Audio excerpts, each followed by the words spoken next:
to this week's episode of the Otafest podcast. I'm here with Jei and Angelo, and it's me, Nancy. Hello, Nancy. It's a me. Hello, Jay. Angelo's back. Back and again. We missed him. Vanderback, tell a friend. So a couple of things about Otafest 2021, a live-streamed event. Fighting Dreamers Productions is a cosplay group from Vancouver. For the past 10 years, they've been cosplaying a wide range of genres, including anime, manga, video games, comics, film, and cartoons. FDP are known for their cosplay YouTube channel, which has nearly 200,000 subscribers and provides viewers with series shows, parodies, cosplay skits, CMVs, convention happenings, and tutorials. As cosplayers, FDP emphasizes inclusivity and promotes accessibility of cosplay through panels and performances at conventions all across North America, the UK, Ireland, Europe, Scandinavia, and Australia. Check out their panel called Coming Out in Cosplay, which explores the intersections of cosplay and the LGBTQ community and shares stories about how cosplay has impacted our LGBTQ plus identities and vice versa. Angelo, do you want to talk about some last chance reminders? Last chance reminder. Otafest's digital cosplay craftsmanship contest is open for submission until April 30th. You heard that right. Once you're hearing this, you have mere days, mere hours. We want to see your costume. This contest revolves around the creation process of your costume, so get those portfolios ready and head on over to otafest.com/cosplay to enter to win a part of the $200 prize pool. Wondering what the stream schedule is looking like for Otafest 2021? Wonder no more! Head over to otafest.com and start planning your Saturday chill day with Otafest. Yay. Those are all things that are real and true. The way that you say that makes them sound neither real nor true. Nor true. But they are, though. I wouldn't lie. They are better all true, honest things that are, again, real and possibly even tangible. I mean, it's a stream. How tangible can it be? It's as tangible as the vibrations going through their just earballs 3D right now. print out some zeros and ones, and you arrange them in ways that can emulate such information that is being broadcast to you digitally, and therefore you will be able to grasp it physically. Feel those air vibrations. Feel them with your fingers. Okay, it's not 420, so let's get off of that. Man, 420 was a day. It was a day. Lots happened that day. I made brownies. People celebrated. It was a good day, apparently. I saw. It was an interesting day. Mm-hmm. Yep. Definitely a good day. Yeah. Did you like your brownies? Were they amazing? They were absolutely the best brownies that I have ever made. From a technical brownie standpoint, there were a couple things I did differently to try to make sure that everything was nice and proper. And a lot of it I learned from some recent Adam Ragusa videos, where it turns out, like, you know that crispy little skin on the top of the brownies? Mm-hmm. The crunchy, like the crispy. Yeah. So, like... Never before have I gotten that skin to really come through my brownies, and that's been really disappointing. It turns out the big deal to that, the most important thing you can do to that, is to dissolve the sugar better in your recipe. Right. And the recipe that I'd been using, it calls for like coconut sugar, which for the most part it's a larger grain. And while it does have a nice flavor to it, it's good sugar. It just doesn't dissolve as easy because the grain is big. And so the first thing I did, I just swapped that out for powdered sugar, and that completely changed the texture of everything going forward in a better way. The surprising thing was, like, the 1 3/4 cups of sugar that was asking for, Basically what I did was I just weighed out that amount of regular sugar, and then I dumped it back and weighed out the same amount with powder sugar. It was like 3 cups of powder sugar. That's terrifying. Wow. I would have thought it was the opposite because powder takes up less space so you can compact it more. Apparently, because it's just so much fluffier, it's less dense. I mean, okay, the first time I ever picked up a bag of Splenda, I was amazed at how light it was because this was like a huge bag of Splenda and it weighed nothing. Yeah. You're telling me that you actually have to volumetrically double the amount. That's so Almost. terrifying. Powdered sugar. Just like I would not have been That is able to do terrifying. it. diabetes just in a small, delicious package. And that's the crazy thing about it. Like, it's the exact same amount of sugar. Literally the I exact know, same but amount. visually, it just But it's terrifying. visually, it was terrifying. Oh, But it tasted delicious, right? And yeah, the other thing was, well, because these were special brownies, for a special day. I had to obviously. cook the butter properly, and that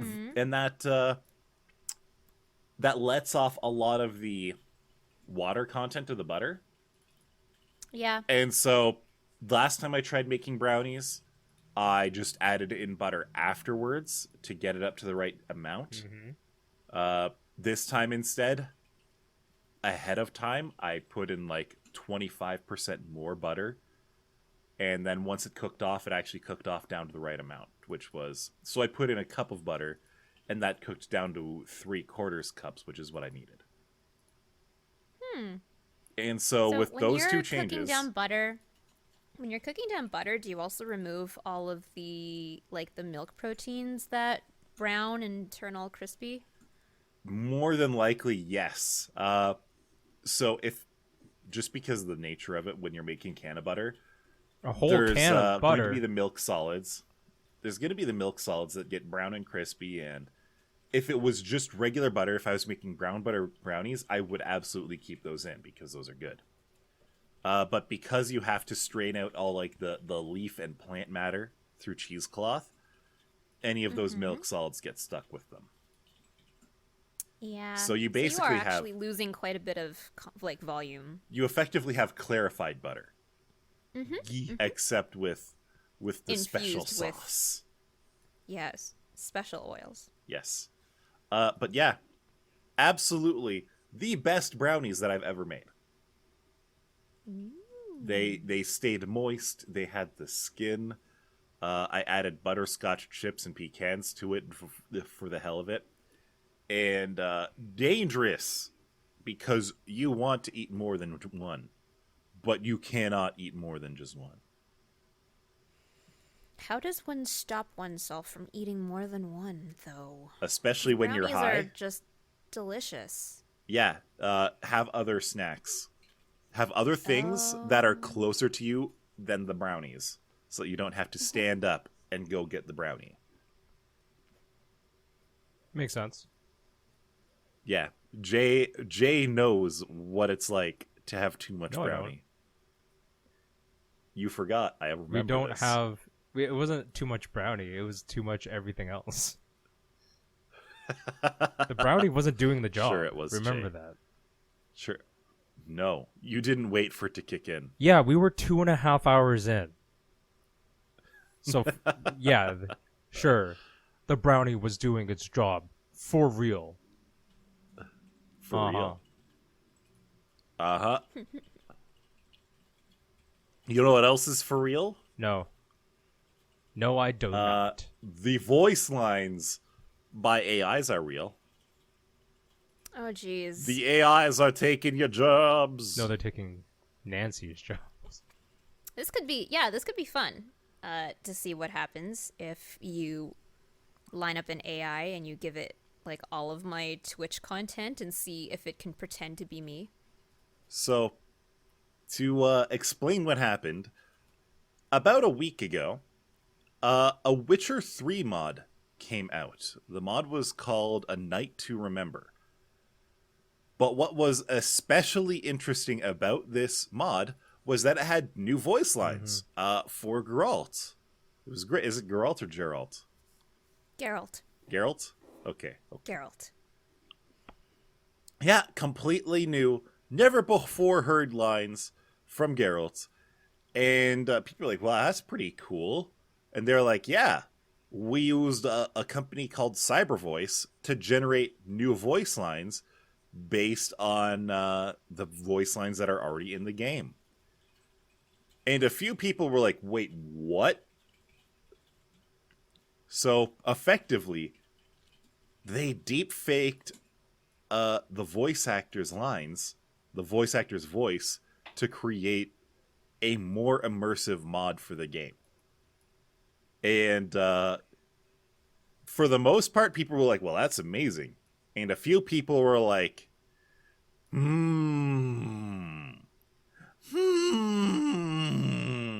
Did anyone just outright go, how dare you? Yes. They deleted their Okay. account. Oh, wow. So a few days ago, I came across this from a tweet about someone who was like, how dare you say that? Mods are fantastic. And so I go back through the tweet chain, and one person is arguing like, this is what's wrong with the modding community. Modding games is going to destroy jobs and destroy lives and herp-a-derp-a-derp-a-der. And I'm like, what the hell is this person talking about? And then I finally get down to the actual article. The only thing that I feel about this is, I feel like there's only one person in the world who is allowed to be angry about this. And that is Geralt's voice actor. And was he? I haven't seen him chime in on the matter. I mean, he probably shouldn't, in a sense, too. No, he shouldn't. Like, Yeah, this is probably one of those time bomb moments where you're just like, I probably shouldn't touch this. yep. But if anyone has the right to be angry at it, I would definitely say it's Right. him. Which is all the more reason for him all not to things- do anything about it right now. All things considered, I think that's an amazing use of the technology. Like, deepfakes, in general, have so much potential for bad. Oh, yeah. Yep. So I That, would argue that, like, in the current sort of use cases that are really available, like 90% of it is bad. The other 10% is like intrigue. You know, like the fact that we can do it at all. But really, I just, you know, there are some use cases that available out there that are like cool, interesting technology. Like, I'm sure some people have, this isn't exactly deep faking, but like there have been like people where they're taking static images, like static old photos, and reanimating them.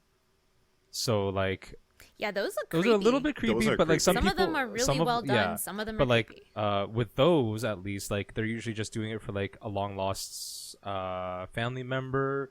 So there's like videos of like, I don't know, like widows and widowers seeing their like their old spouses, or like seeing their parents again and like alive and moving, quote unquote. And that's sort of like, Imagine, like there's some kindness in there. for a layer of horror Yeah. here. For a layer of horror, imagine you're like 80. Imagine you're like 80, and your eyes are going out. You can barely see, but you can still recognize the shape of a loved one. And someone puts a phone screen in front of you, and you see the loved one, and they start moving, and you're like, oh my god, I've never seen this video of them before.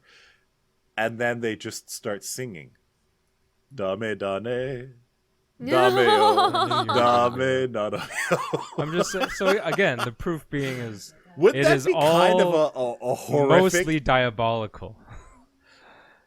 Yes. It is And- mostly and- diabolical. But I problem feel like is, like, this we're is not one of gonna those get rid of situations. That's the other problem. Like, Oh no, it's here forever. and I just don't know.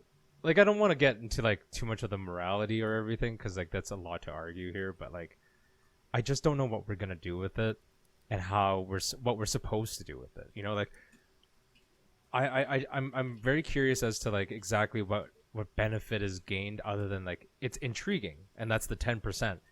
But then the more you realize about how bad things can be with it, you're like, I don't know if I want to see this anymore. I don't know if we should be doing this, you know, because it can really absolutely mess up people's perceptions of real world. Like, yeah, if you deepfake people, like a politician, which people have already sort of low key been doing, depending on like the digital circle that you're part of, and then like politicians, newscasters,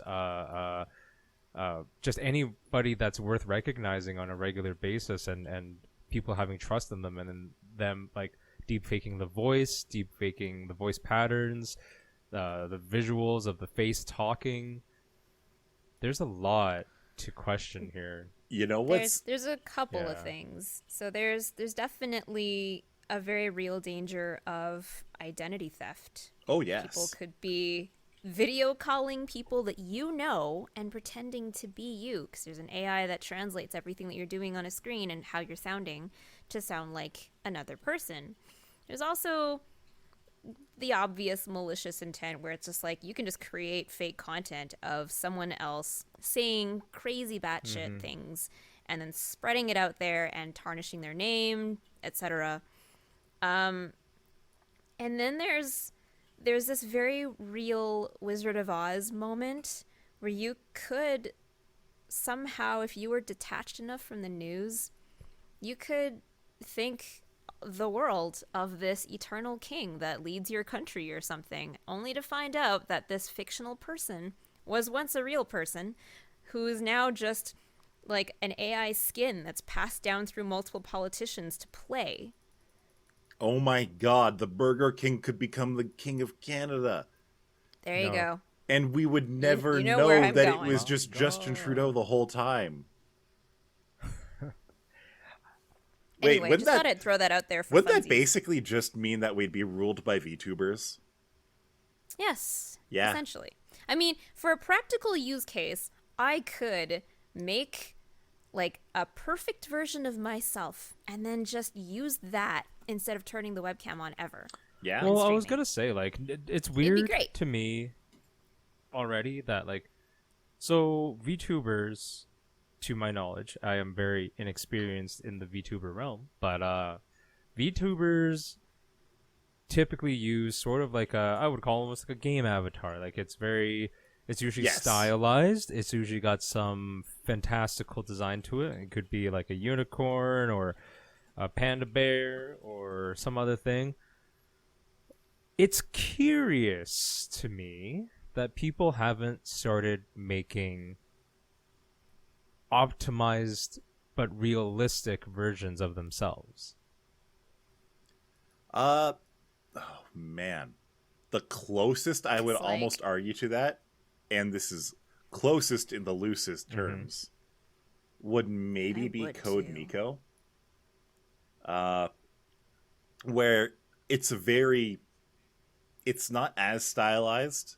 Like, if you look at the HoloLive VTubers, like Gura or Mori. Well, Code Miko, I just had to Google it. Code Miko isn't exactly a cartoon. Yeah, I had to Google it, but Code Miko reminds me of what's it called? Like I see what you mean because there's comparison photos of the Code Miko persona versus the actor, but it looks and reminds me of stylistically the avatar of crap. What's that movie that came out? The Alita, Battle Angel Alita. Yes, where she's not quite, and she's especially not quite when you unreal, see it in motion, but she's not quite real. Like, if there's enough uncanny valley in there to be like, right. And when you see her actually in motion on stream, it's like, yeah, obviously this is 3D. This is not a real person, obviously. Mm-hmm. But as far as that goes, like, it's just a matter of appeal. If you can be anything you want, why wouldn't you want to be an anime girl? Mm-hmm. But there's one other thing about deepfakes is that at some point, new celebrities might stop being a thing. Or at the very least, they might not be as common of a thing. For people who watched the last few Star Wars movies, there might have been a few instances where things seemed a little bit uncanny. A few. mostly surrounding Carrie Fisher, who unfortunately did die, and Disney, being Disney, decided to replace her with a fully CG version of herself in multiple scenes. And some people might not have noticed, but I thought it was very jarring. It was just so slightly off. And it's getting to the point where there was another movie company, I can't remember what they were doing, but they were like, yeah, we're going to cast James Dean because everyone knows who James Dean is, right? And he hasn't been in a movie for a long time. And it's like, well, how's that going to work? They're just going to get some guy off the streets, or let's be real, a decent actor who can do like the proper body movements, the proper body language, and deliver things properly. And then they're just going to superimpose a 3D model of James Dean over him for the movie. Mm-hmm. So it's like, well, man, this guy got his big break. He's in a movie. Except it's not him. Mm-hmm. And that's not exactly a new thing. Like the actors behind Darth Vader, the actors behind Chewbacca, they are famously unknown. And in the case of Darth Vader especially, the guy who played Darth Vader and the guy who voiced Darth Vader were two different guys. But with deepfakes and with just general CG technology the way that it's going, who's to say that Disney will ever need another person that's not Carrie Fisher or Mark Hamill? I mean, they've already been doing that anyway, so it's not exactly... Exactly. But, again, the problem isn't for, like, entertainment purposes. The problem is, like, everything else, right? I don't know. The entertainment, see... entertainment, I would argue, is like the one of the most ethical uses of the technology. I say that really. It's like, oh my god. But at the same time, it's like, well, these people aren't really going to get the credit they deserve. It's all just going to be, so computers putting it together.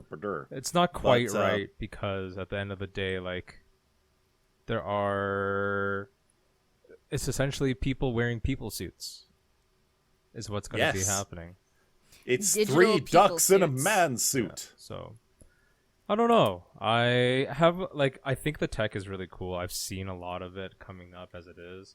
Because, like, there's so much potential, but all of it can just be, like, just twisted, slightly askew, and it's just, like, really bad results. And I don't mean, like, how it looks or what it says. It's just, like, how it can affect people. Absolutely. And this technology could start wars. If you could say Really that, could. the early 2000s was the beginning of, or like, the mid 90s to the early 2000s and or so, like for about 15 to 20 years, there was like a period of like, this is the age of information. We are in the age of misinformation. Oh my god, ain't that right? true? So it's, I don't want to get like too deep Yep. and dark, because I think it will be really cool. I think, like, you'll see in the entertainment industry, in the video game industry, in like movies and TV, there's a really wide range of interesting applications that we will see. It could be as simple as cameos. It could be as cool as like all out cutscenes, or like an entire movie scene or shot. But like, there's just too much. What do you call it? Like yes, we enabled badness. indie developers to make breathtakingly good voice acting and cutscenes, and all it cost was the beginning of World War III. That's what that's how it feels too. Somebody is going to offend the wrong person with a deepfake. At Oh, some yeah, point, right? yeah. And the problem is, Like, I just know. Who knows? Maybe it'll it's just be a gonna happen. deepfake of Putin doing the I just Fortnite don't see dance. how like you can pull it back either, because like you could be like, well, no, that's not real. It's like, but how do you know it's not real? How can we 100% tell? We're not at that point yet, but we will be in 10 years easily. So here's the thing. So like they use neural networks to develop the Brains. algorithms that do all this, right? And there's this one technique called an adversarial neural network where you have two different neural networks. One of them is the one that does the thing that makes the thing. And the other one, its whole job is to be like, is that real or not? Was that generated by that first algorithm or not? And so they play off of each other to make a better thing. Like, this is a legitimate thing. This is what you do in neural networks. And so Sure. if anyone ever is able to like make a program that says, yeah, that's a deepfake, well, then there's your adversarial neural network. You have your deepfake, and then you have the thing that detects the deepfake. So your deepfake neural network gets better to the point where it just the one that detects the deepfake can't tell, and so you have to make a better deepfake detector. It's the neural same as network. always. There's the attacker and counter attacker. You know, there's I don't want to get, like I said, It's I like you don't have want to get into like radar all the, detectors and radar detectors. all I can say is from a what do you call it? Like a positive mindset here is that I am genuinely, honestly curious and intrigued by the tech and what we could see in the next 10, 15 years. You know, like, could we see movies where it's like Marilyn Monroe, instead of getting a body double, you just have somebody that, or you just have a model that looks exactly like her and that she's being played? Like, you could have a whole bunch of old stars. You could have a whole bunch of cameos, digital cameos in video games. There's just so much fun stuff that could be out there that I hope that we can, and we're always behind in terms of like the legislative stuff, that we can like really crack down on any of the bad, just so we could see the real potential of the good, you know? So does the rights to the image of like these old movie stars, Marilyn Monroe, James Dean, would that begin from where they died, or would that begin from when someone first made a 3D model? I of it? think so. It's tough, obviously, because we talked about like we touched on the idea of like identity theft, for example. But I think if you consider it to be an IP, if you consider an image and likeness of a person to be an IP, then I think you could argue that if you follow current rules in like the US, which obviously a lot of the stuff is produced, then it would be like 50 years after their death, there's no more like what do you call it? It doesn't it's expired. You know what I mean? Statute of limitations of a sort. Of a sort, yeah. And then Of a sort. I can't a think statute of of the name for it right limitations now, but is I know what you're getting at. is criminal law. Yeah, So I just can't think of the Marilyn one Monroe for IP expiration. died August 4th, 1962. Okay. She's public domain, boys. Well, that's the thing. So you can sort of joke about it, but I mean, like, a lot of work is public domain. Obviously, Disney fights against it on the regular, but Disney does I fight feel like against it if you every tried, I feel like if you tried to do that, someone would sue you. Well, that's exactly what my next point would have been, was like, does that deceased person have a living estate? Right? So, like, Monroe, for example, I don't know if she ever had a kid. I don't think she did. I'm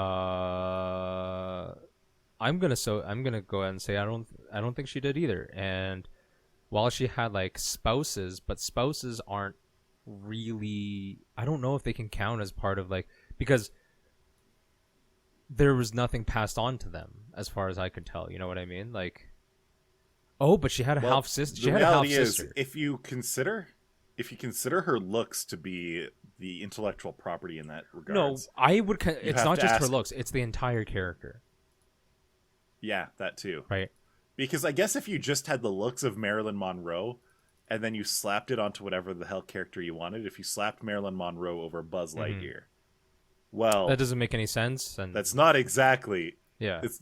It doesn't make sense, but suddenly I want it. God, Rule 34 is about to go okay. in wild new direction. No. Oh, no. But it No, will. no. Okay, we need to change the topic. Yeah. Let's instead of talking about things we can imagine going wrong, let's talk about technology that already went wrong. Tell me about your most recent failure of technology, Angelo. So avid viewers or listeners of the Otafest podcast might remember one of my New Year's resolutions was to not get a better buy resolution. any new computer bullshit. And then my monitor started dying. And then it died. A better resolution. So I had to buy a new monitor. And so my New Year's resolution is 1440p. Exactly. So a monitor that I had died, and I'm very used to a triple monitor setup now. I can't go back to a double monitor setup like some sort of plebeian. I really need 3 screens to really truly live. And so I was looking online, I was looking at Memory Express, and they had a monitor that ticked. I've had these 3 requirements for a long time. Has to be 1440p, at least. Has to be IPS. Has to be at least 144 hertz. And then it had to be a price that I could stomach. And So the price was a little bit higher than I wanted to, but it was on sale. So I got myself a nice LG monitor. It's 1440p. It's IPS. It's 144 hertz. It's got the 1 millisecond response. It's actually a fantastic monitor, and it was on sale from like $700 down to $569. wow. And all things considered, I'm extremely happy with it. But before I did this, I had a very mismatched monitor set up. I had some bog standard 1080p Samsung monitor. I had some bog standard LG monitor, and that's the one that died. And then I had my MSI gaming monitor that's a VA panel it's a curved monitor that was in the middle. And while I don't really like curved monitors from a technical standpoint, because I'd used it for years, I'd really gotten used to it. And I did like that monitor. I do still like that monitor. And now that I have a flat monitor in front of me, a proper real monitor, it feels weird. It's not curving away from me anymore. And I'm like, whoa, it's like fucking 2D geometry up in here. We're not 3D anymore, boys. What's going on? Oh boy. So But, has it affected your gameplay at all? Yes. In that it's a bigger monitor now, so a lot of my muscle memory is wrong. Oh no. So I did play with it for a couple days, and I started building up the muscle memory. So it's just a matter of, yes, I need to get better. I need to play more games to get better at games. But it looks great. The higher resolution is really nice. Like, I mean, I've been playing games in 1080p for so long that 1440p. Ooh, I should play Overwatch. Overwatch is going to look so good on this. Oh boy. Because OBB. otherwise I played Valorant and Genshin, and I maxed both of them out. Even at 1440p, Valorant was running like 240 frames per second. Genshin is locked to 30 or 60. Overwatch should do very well. I kind of want to see now. I want to see. Very nice. Because Very one nice. of the nice things, and I did notice this in Valorant, is that enemies at long distance are bigger on the screen because it's a bigger screen, but they also have more detail because there's more pixels to them. Yeah. Surprise. More pixels means more pixels for enemy, means I should have less excuses to be like, yeah, I didn't see them. You didn't have to buy a new monitor for that. All you had to do was lean in closer to the monitor, and then enemy become much bigger. Just absorb the light waves with your retina at a better distance. By better, just do it better. Means closer. Just be better. Build differently. We just need you to like hunch over more as you press your eyeballs to the Yeah. screen. If The your screen if that your eyes refused to aren't turn making on. the plastic panel wet, you're not. I think I close do that the most with racing games or Jeez. anything that's like, you know, like Anything Oh my that's God. really yeah, clutch. like I don't do that so much for FPSs, and I definitely don't do that for RPGs. But racing games, I big lean, so tunnel vision with big racing lean. games. You know, I don't really do like the I do the forward lean, but I don't do the side to side lean when I'm turning and stuff. I don't like. I used to do that, I still never do done that it. for any game. and it does make it more fun. Leaning into the does. turns as if you were in like a real car going that speed, You are a real car. even though it does nothing. And like you're turning the controller like a steering wheel, it does nothing, and it actively makes you worse at the game. But it feels good. Don't remind me. It don't remind feels me. so good to do. Do you really think it makes you worse the game? I don't know if Yes. that's really true. Could be different for Yeah. everyone, but I still do the thing where if my character's trying to like see around a corner and like see what's over there, I still do the thing where I like lean Me that way and be too. like, wait, I just need to see around this corner. There's a dude there and I gotta like jump him and make sure he can't see me. See, but Ugh. if That's the a coolest thing about curved VR monitor, that if a actually curved works. monitor is your main gaming screen, and because it's curved, you know, both left and right of you, if you lean too much, you'll hit your face on the corner. Depends on the curve angle, I Yeah. guess, huh? That'd be hilarious to see. I suppose so.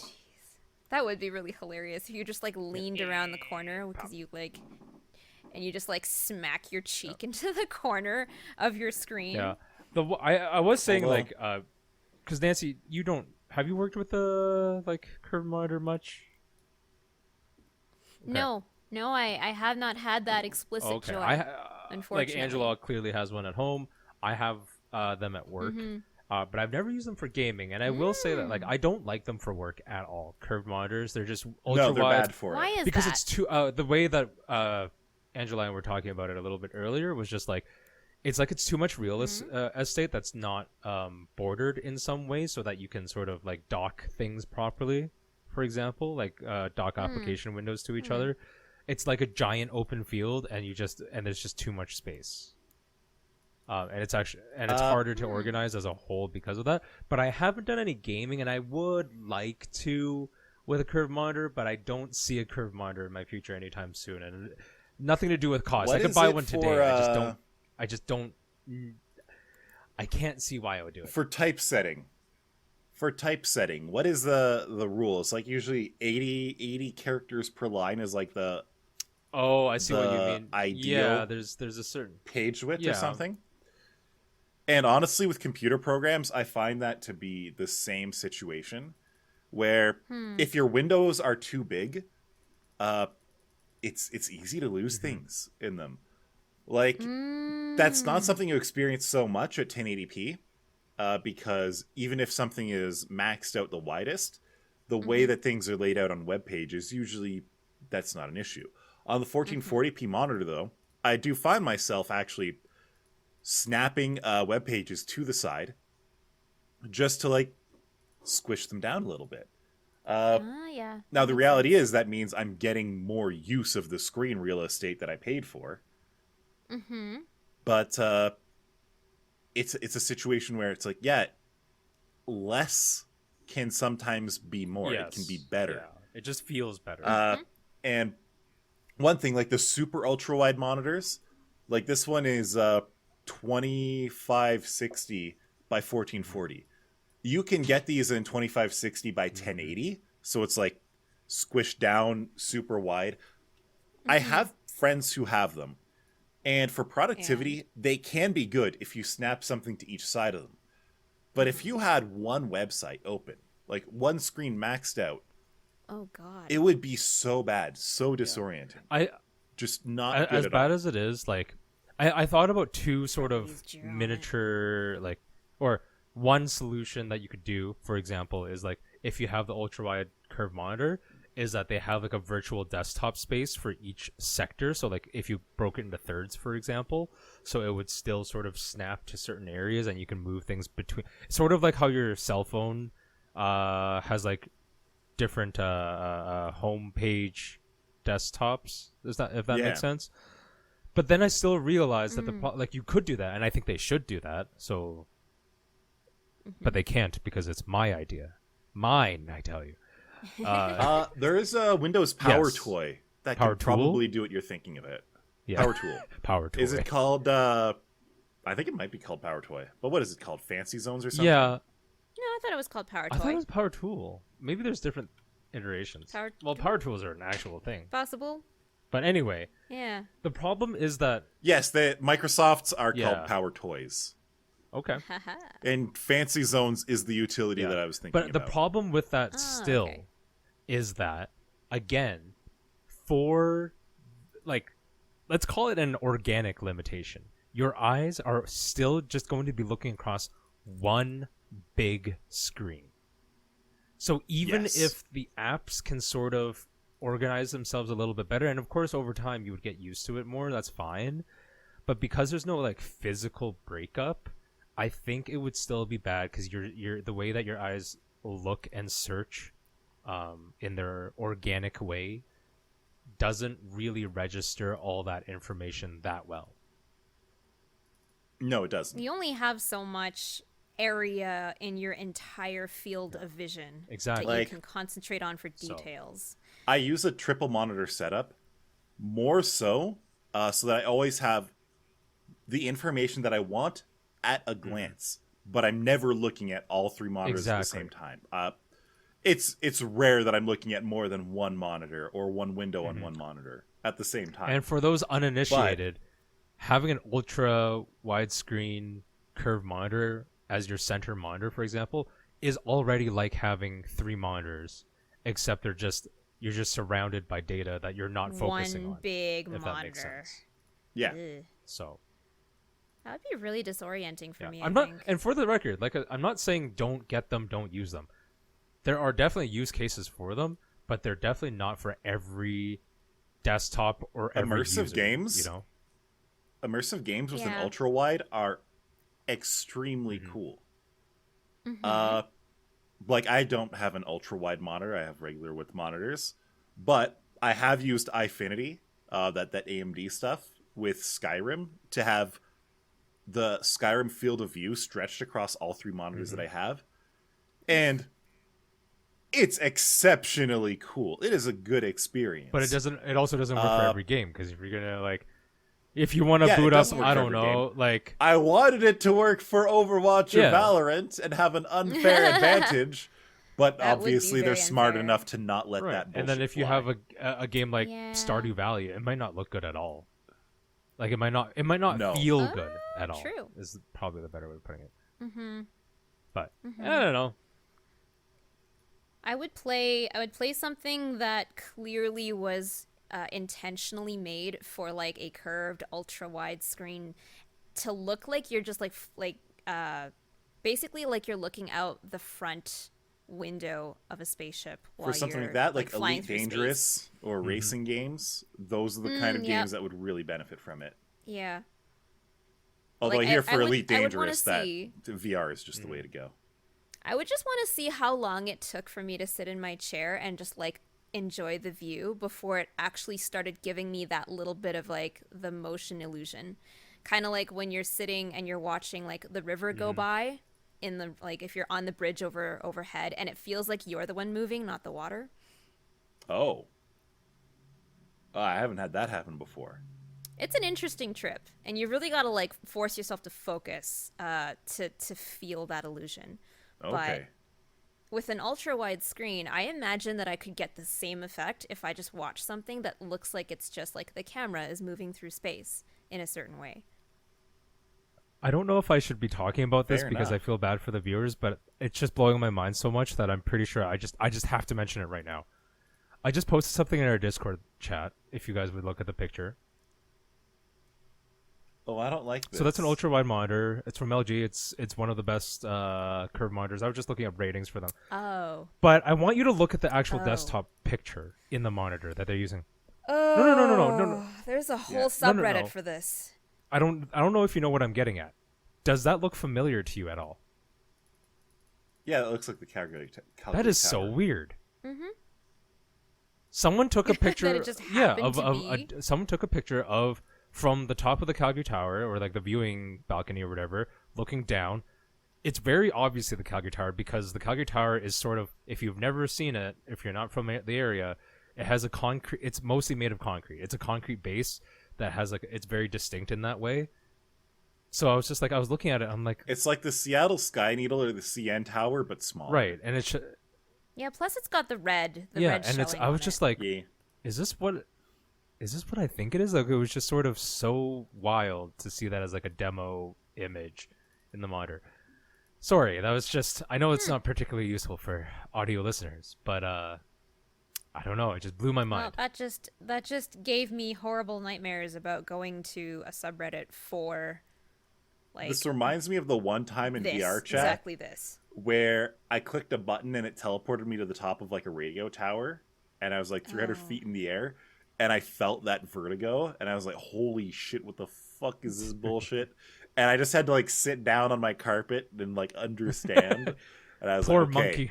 I'm Monkey not brain at the top. needed to like calm down. Monkey brain was like, ah! Seriously. Oh man. We've all been Seriously. there. Like vertigo, Like, is pretty easily In activated. I VR think. is. Yeah. Yeah. oh my God. Like, you know, your higher brain knows that everything is fine. You're on your carpeted floor. The worst thing that can happen is you literally fall over and hit your But head on the single floor. lobe lizard But brain. like that small little lizard brain is like, holy shit, dude! If you move a fucking muscle, if you get If you slip, we're done. a tiny breeze, We're done. we're done, boy. We're done, and we're done The Otafest podcast. Yep. So thank you again for listening. until Good night, next everyone. week. I guess that's it. Take care. Bye bye. Bye bye. Good night.